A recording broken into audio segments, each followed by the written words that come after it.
Buen día a todos. Hoy vamos a hablar sobre los tumores hepáticos benignos, cómo se diagnostican, su manejo y también vamos a hablar sobre su tratamiento.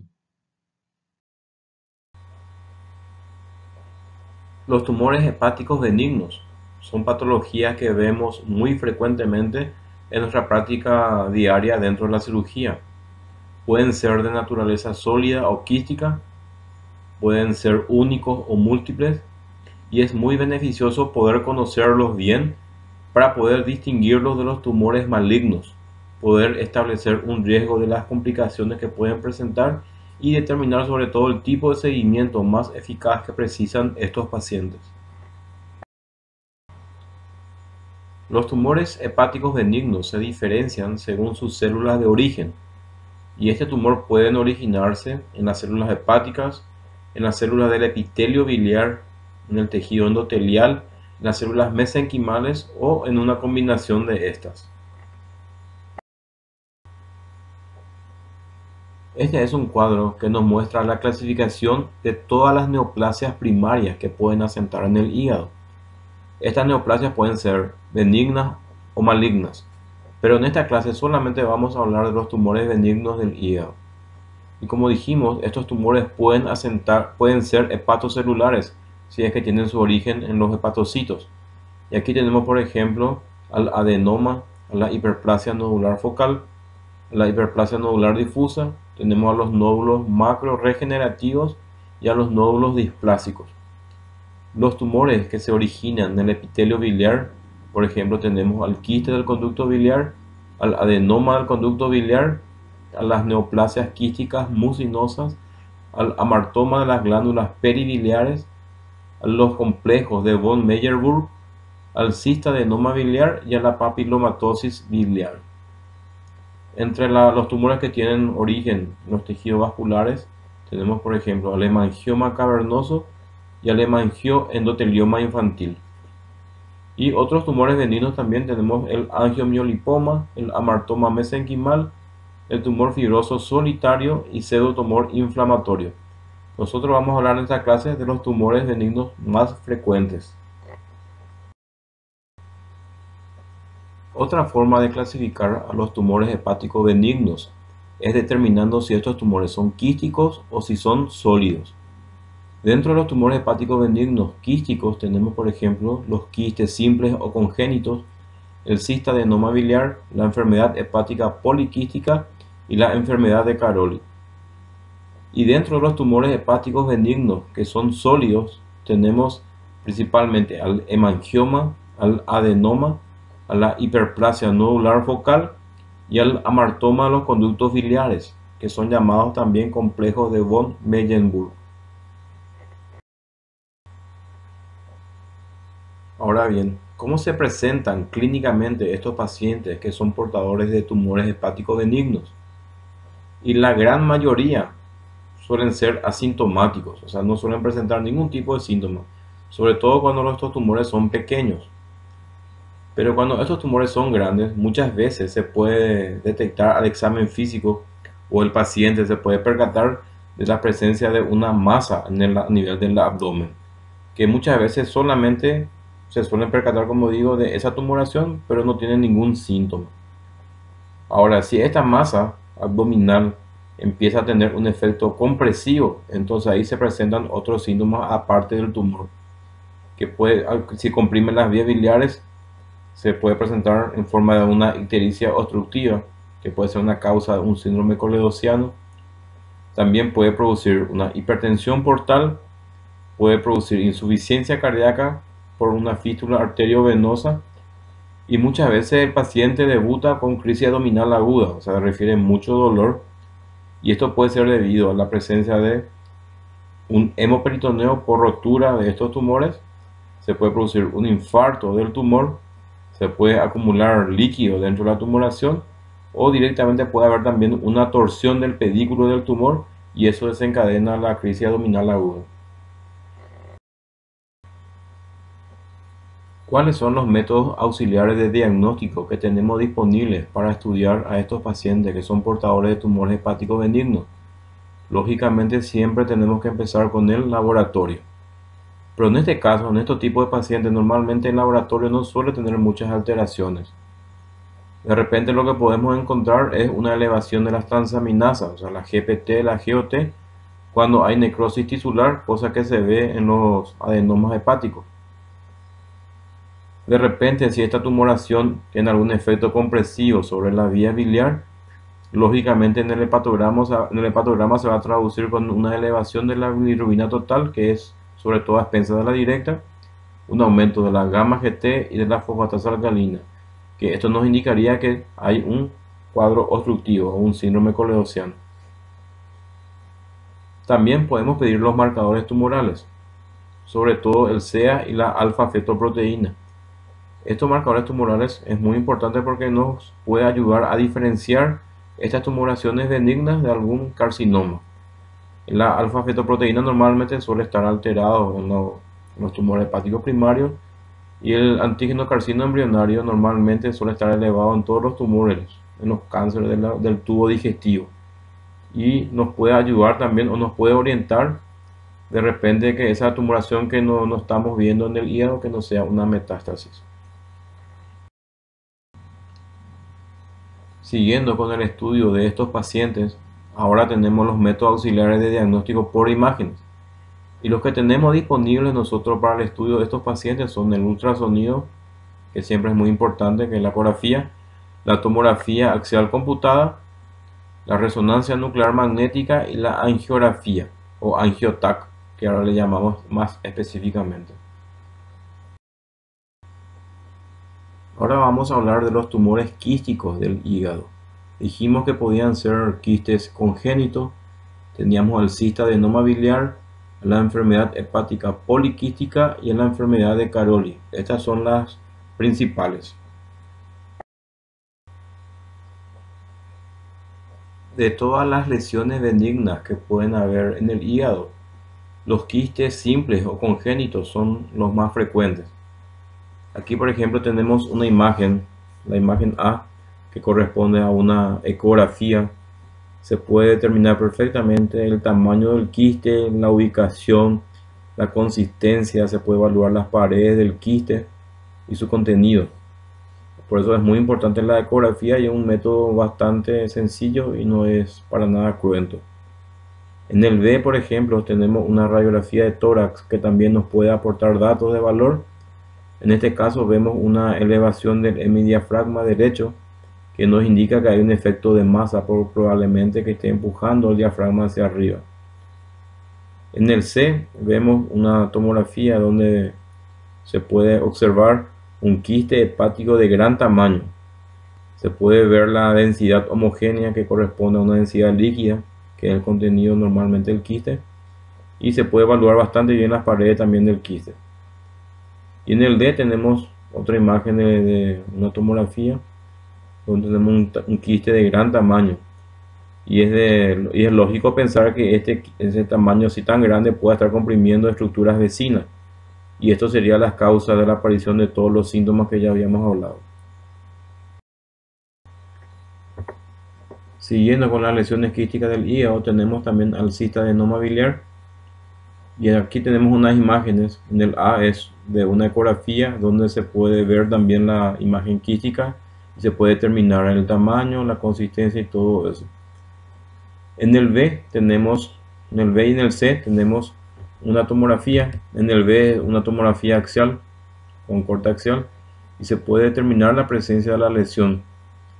Y a diferencia de los quistes simples, se puede ver que en esta lesión hay presencia de tabiques dentro de la luz, cosa que nos orienta mucho hacia este tipo de lesión y no descartando un quiste simple.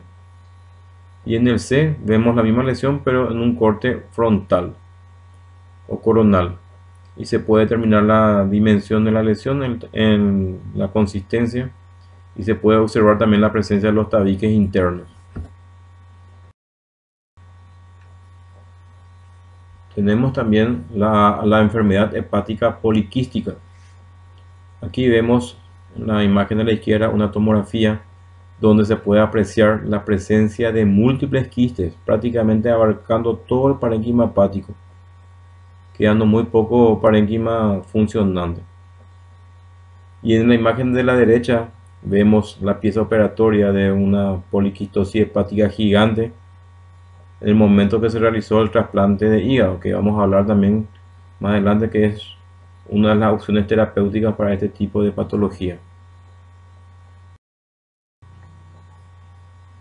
Otras de las enfermedades quísticas del hígado es la enfermedad de Caroli, que consiste básicamente en la dilatación segmentaria de las vías biliares intrahepáticas.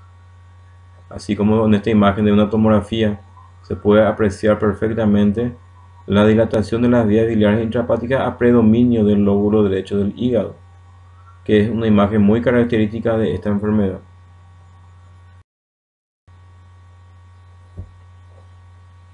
Hablando ya sobre el tratamiento de estos pacientes que son portadores de quistes hepáticos, habíamos dicho que normalmente estos quistes suelen ser asintomáticos.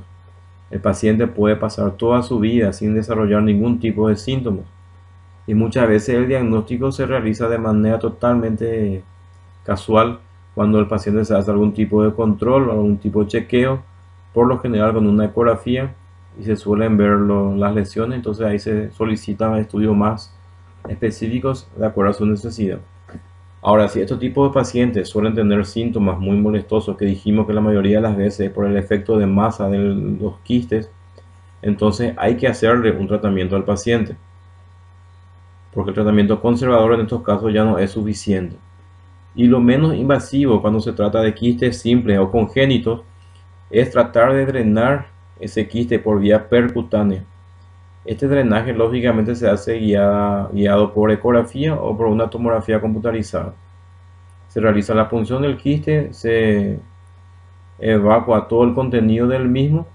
Entonces lógicamente al disminuir el tamaño del quiste, entonces disminuye el efecto de masa y el paciente refiere mejoría de los síntomas. Pero el inconveniente que tiene este procedimiento, que tiene alta probabilidad de que vuelva a recidivar, entonces ahí ya es necesario hacer un tratamiento quirúrgico y la vía de acceso puede ser por vía abierta o laparoscópica. La laparoscópica es la que más preferimos. ¿Y en qué consiste esa cirugía? Bueno, normalmente estos tipos de quistes simples o congénitos es realizar un destrechamiento del quiste, o sea, eso significa entramos, lo operamos, punzamos el quiste, se drena el quiste y se queda la cápsula. Entonces el estrechamiento sería quitar toda esa cápsula que queda medio flotando ahí dentro de la cavidad y se deja normalmente la pared del quiste, la que está pegada al hígado, se deja normalmente en su lugar para evitar sangrado. Y con esto se logra que el quiste no se vuelva a reproducir, y con esto suele ser bastante eficaz el tratamiento en estos tipos de pacientes. En los pacientes que están con un cistadenoma biliar, dijimos que estos pueden sufrir una transformación maligna. Prácticamente el único quiste dentro de esto que puede tener una transformación maligna. Entonces por eso se prefiere directamente realizar la resección quirúrgica. Lógicamente, dependiendo de la localización del quiste, se va a ver si se va a hacer una segmentectomía nada más, o si se va a hacer una hepatectomía derecha o una hepatectomía izquierda. Después tenemos también a la enfermedad hepática poliquística. ¿Cuál es el objetivo principal del tratamiento? Es disminuir el tamaño del hígado, porque eso dijimos que el efecto de masa es lo que produce la mayoría de los síntomas. ¿Y cómo se puede disminuir el tamaño de este hígado? Y se puede utilizar varios fármacos que son específicos para ello. Se pueden realizar drenajes percutáneos y se inyecta también sustancias esclerosantes, que eso va a hacer que disminuya la luz de los quistes y mejore los síntomas al disminuir el tamaño del hígado. También se puede realizar, así como los quistes simples, se hace ya una cirugía que puede ser abierta por laparoscopía, y se realiza también destrechamientos quirúrgicos de los múltiples quistes. De los que vemos principalmente más superficiales, se realizan la aspiración y resección de las cápsulas de estos quistes. Pero cuando esto es insuficiente o no mejora los síntomas con este procedimiento, ya hay que hacer resecciones hepáticas mucho más amplias, cuando estos quistes están más localizados, por ejemplo, hacia el lóbulo derecho o izquierdo del hígado. Pero cuando los quistes están diseminados en todo el parénquima hepático y casi ya no queda parénquima funcionante, Entonces es esta una de las indicaciones de realizar un trasplante hepático. Tenemos también la enfermedad de Caroli, que dijimos que era las dilataciones de las vías biliares intrahepáticas.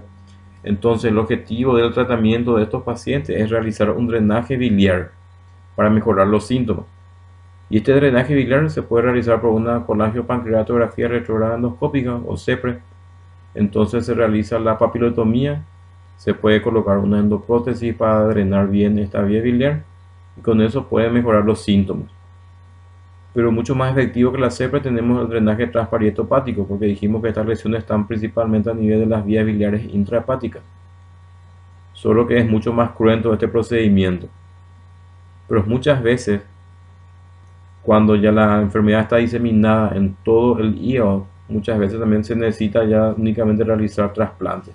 Pero si está localizado en uno de los lóbulos, se puede intentar hacer una resección hepática o una hepatotomía derecha o una izquierda. Siguiendo con los tumores hepáticos benignos, ahora vamos a hablar de los tumores que son sólidos. Y tenemos en primer lugar a los hemangiomas, que son las tumoraciones sólidas benignas más común en el hígado. El hemangioma cavernoso corresponde al 73% de los tumores benignos del hígado que son de origen vascular. En el 90% de los casos son masas únicas menores de 4 centímetros, pero también pueden alcanzar tamaño de 10 a 25 centímetros y usualmente es identificado en forma incidental, así como habíamos hablado sobre los quistes hepáticos. Tiene una prevalencia variable entre el 1 y 20% y pueden presentarse en cualquier edad, aunque es mucho más común en mujeres en una relación de 5 a 1 con los hombres, y pueden aumentar de tamaño durante el embarazo o por terapia con estrógenos.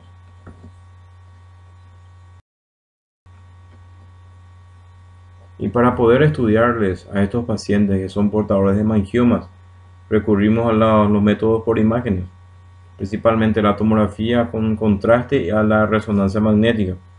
En la imagen de la izquierda vemos una tomografía axial computarizada con contraste endovenoso y se puede ver la lesión que abarca prácticamente todo el lóbulo derecho del hígado. Y la imagen característica suele ser el realce a nivel periférico, en general con mayor cantidad de contraste, y esto suele ser una imagen muy característica en la tomografía de un hemangioma. Y en la imagen de la derecha es de una resonancia magnética nuclear, que viene a ser el mejor método para evaluar estos hemangiomas, y se puede ver la lesión que abarca ahí el lóbulo derecho del hígado. Entonces se puede determinar bien el tamaño y se puede ver si es que hay o no hay compresión de órganos vecinos, y entonces se puede determinar la estrategia a seguir con este paciente. Ahora bien, ¿cuál es el tratamiento que se le puede dar a estos pacientes que son portadores de un hemangioma? Si este hemangioma fue diagnosticado de manera casual, dijimos que normalmente suelen ser asintomáticos. Entonces solamente hay que controlar al paciente, tranquilizarle, hablarle, explicarle bien que tiene una lesión que puede progresar de tamaño o puede ser que se mantenga igual, entonces capaz que no necesite ningún tipo de tratamiento adicional. Y esto suele ser la mayoría de los casos. Pero de repente puede aparecer síntomas por aumento de la masa, el tamaño de esta lesión. Entonces hay que plantear la ablación quirúrgica de la misma. Y esta se puede llevar a cabo realizando una simple enucleación del tumor. Esto quiere decir localizando bien el tumor en el parénquima hepático y sacando solamente ese tumor, o sea, hacer una tumorectomía. Pero también se puede realizar resecciones hepáticas, lógicamente dependiendo de la ubicación del tumor y si está o no está afectado las estructuras vasculares y conductos biliares intrahepáticos. Otro tumor hepático benigno sólido es el adenoma hepatocelular. Este adenoma se presenta con mayor frecuencia en mujeres jóvenes que están en edad fértil y que tienen una historia de uso de anticonceptivos orales, de estrógenos o de andrógenos exógenos. Otro factor de riesgo que se encuentra descrito son las enfermedades de depósito, así como la tirosinemia, galactosemia, la diabetes mellitus familiar, y en el sexo masculino, un factor de riesgo es la enfermedad por depósito de glucógeno tipo 1, 3 o 4. Esto es muy importante. Hasta en el 10% de los casos de los pacientes que tienen adenoma, se ha visto que estos tienen una transformación maligna. Es bastante alta la probabilidad de que pueda ser, o sea, que se pueda transformar en un hepatocarcinoma. En adenomas grandes, el dolor abdominal, una masa palpable y el sangrado intraabdominal o intratumoral pueden ser las manifestaciones clínicas principales. Es mucho mayor el riesgo de ruptura en masas de más de 7 centímetros y con un antecedente de ingesta de o consumo crónico de anticonceptivos orales. También el adenoma se caracteriza por ser una masa única bien circunscrita, pero no encapsulada en el hígado no cirrótico. Cuando existen más de 10 nódulos se conoce como adenomatosis hepática. Las masas pueden ser muy pequeñas y pueden ser también muy grandes, inclusive hasta 10 centímetros de diámetro. Para poder estudiarle a estos pacientes que son portadores de tumores hepáticos y tenemos la sospecha de que es un adenoma, tenemos que pedirle una tomografía computarizada con contraste endovenoso. Y en estas tomografías hay que evaluar siempre la fase arterial y la fase venosa, que es la tardía. En la imagen de la izquierda vemos la fase arterial de la tomografía con contraste endovenoso y se puede constatar la lesión, la masa hiperdensa que está localizada a nivel del lóbulo derecho del hígado, que capta el contraste de una manera heterogénea. Entonces es una imagen muy sugerente de un adenoma.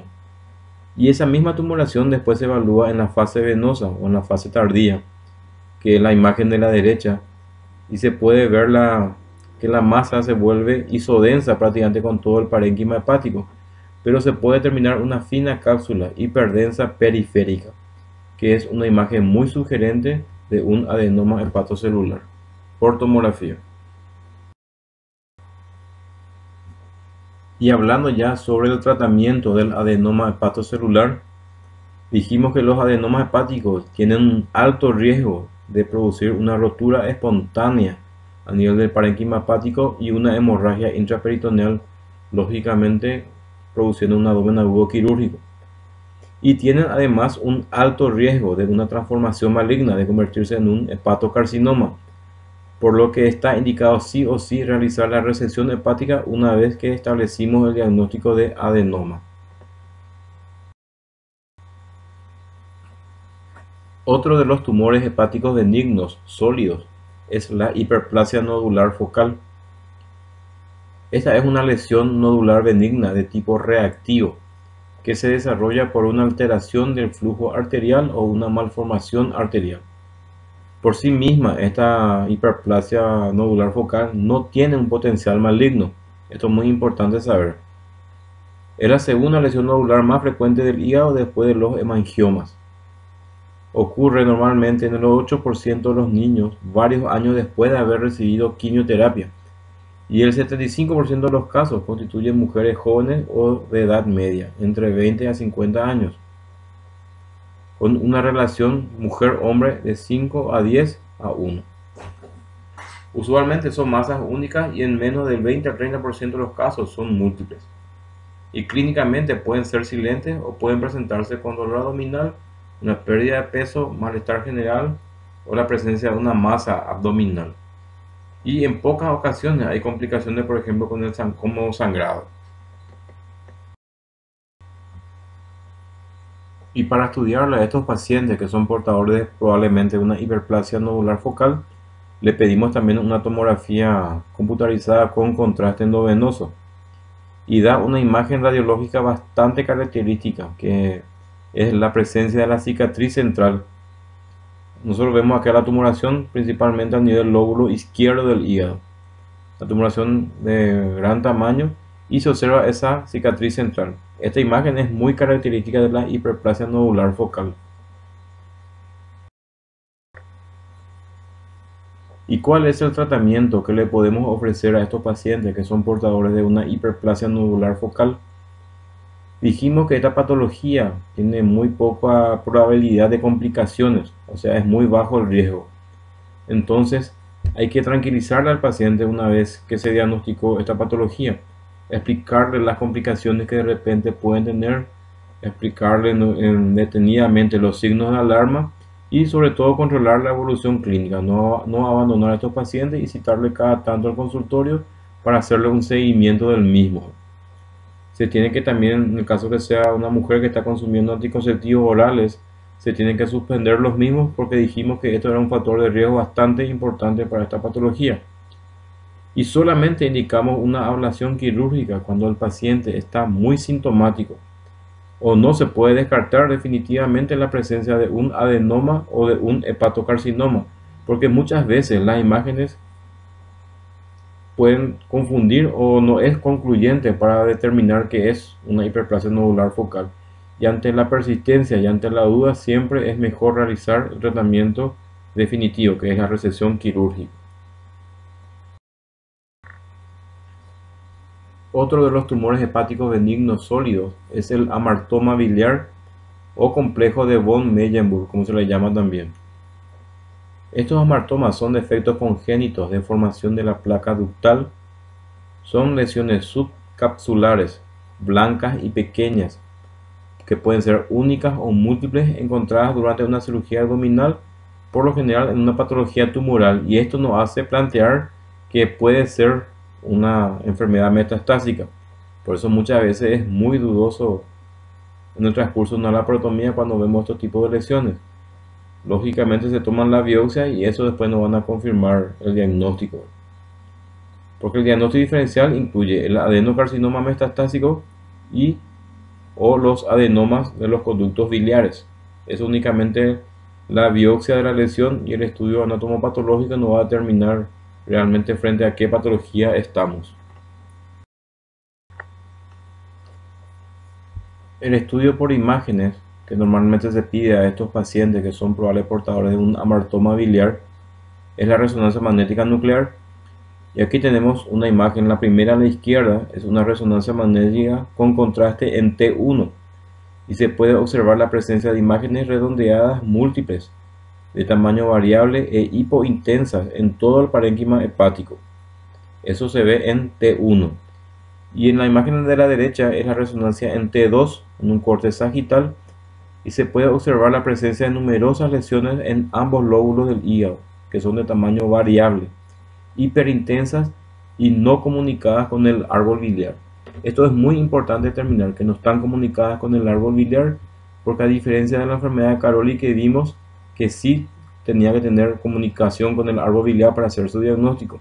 Entonces es un diagnóstico diferencial bastante importante también eso. Y estas son las imágenes características que dan en la resonancia magnética los amartomas. ¿Y qué tratamiento le podemos ofrecer a un paciente que es portador de un amartoma biliar?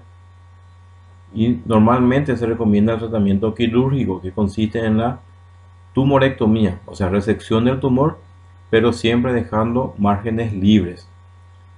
Y también se podría realizar segmentectomías y hepatectomías mayores cuando ya hay una sospecha preoperatoria de que puede ser un tumor maligno, porque muchas veces es imposible diferenciar sin tener la histología del paciente. Entonces se realiza la segmentectomía o hepatectomía dependiendo de la localización y la extensión del tumor. Y al final el diagnóstico nos va a dar el estudio histológico de la pieza operatoria.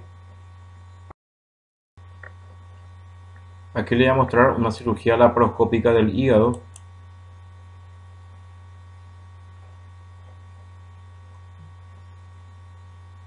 Es una cirugía realizada en Argentina por el doctor Santibáñez. Esta es una paciente de 29 años de edad, de sexo femenino, sin antecedentes patológicos importantes, serología viral y marcadores negativos. Esta es la ecografía, que se puede observar la presencia de pólipo vesicular y se observa además una tumoración. Se le realiza un ecodoppler y se ve que este tumor es hipervascularizado. Se realiza también una tomografía computada y se puede determinar la lesión a nivel del segmento 5 del hígado. Esta es una resonancia magnética nuclear que muestra la lesión también. Y se ve que es bastante pediculado el tumor. Ahí se mide bastante bien los diámetros del tumor. Entonces se plantea realizar una cirugía laparoscópica como vía de abordaje. Esta es la cirugía. Se puede observar la lesión a nivel del hígado, que está bien pediculado. Está prácticamente bien contigua a la vesícula. Se ve la movilización del tumor y se empieza a proceder a la resección del mismo. Eso es un hook o electrocauterio. Se empieza a quemar la lesión y se empieza la resección.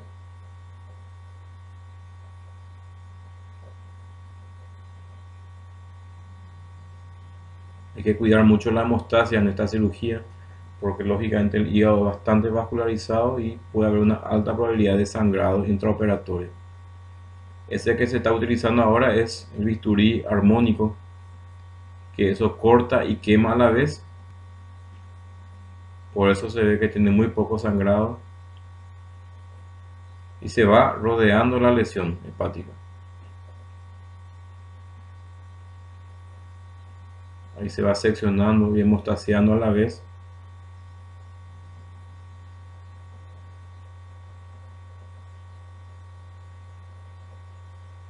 Hasta tratar de resecar por completo la lesión.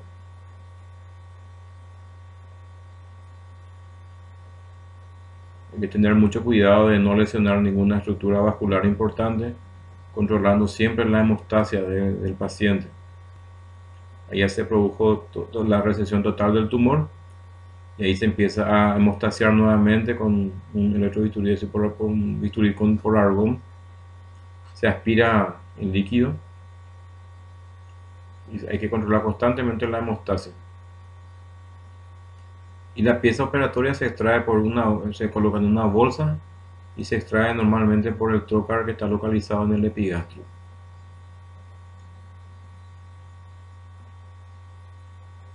Hay que ingresar siempre en una bolsa para que no entre en contacto con la pared del tumor en caso de que sea maligno, para que no se pueda diseminar a la cavidad. Y dijimos que el paciente tenía un pólipo vesicular, así que se procede también a realizar la colecistectomía del paciente.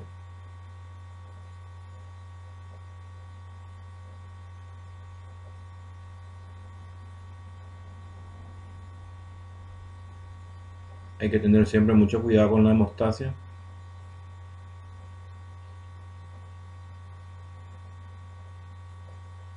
Y ahí se extrae la vesícula por el trocar en epigastrio también. Aquí se coloca un pegamento que es para controlar nuevamente la hemostasia del lecho del hígado donde se realizó la resección. Se vuelve a lavar la cavidad, se aspira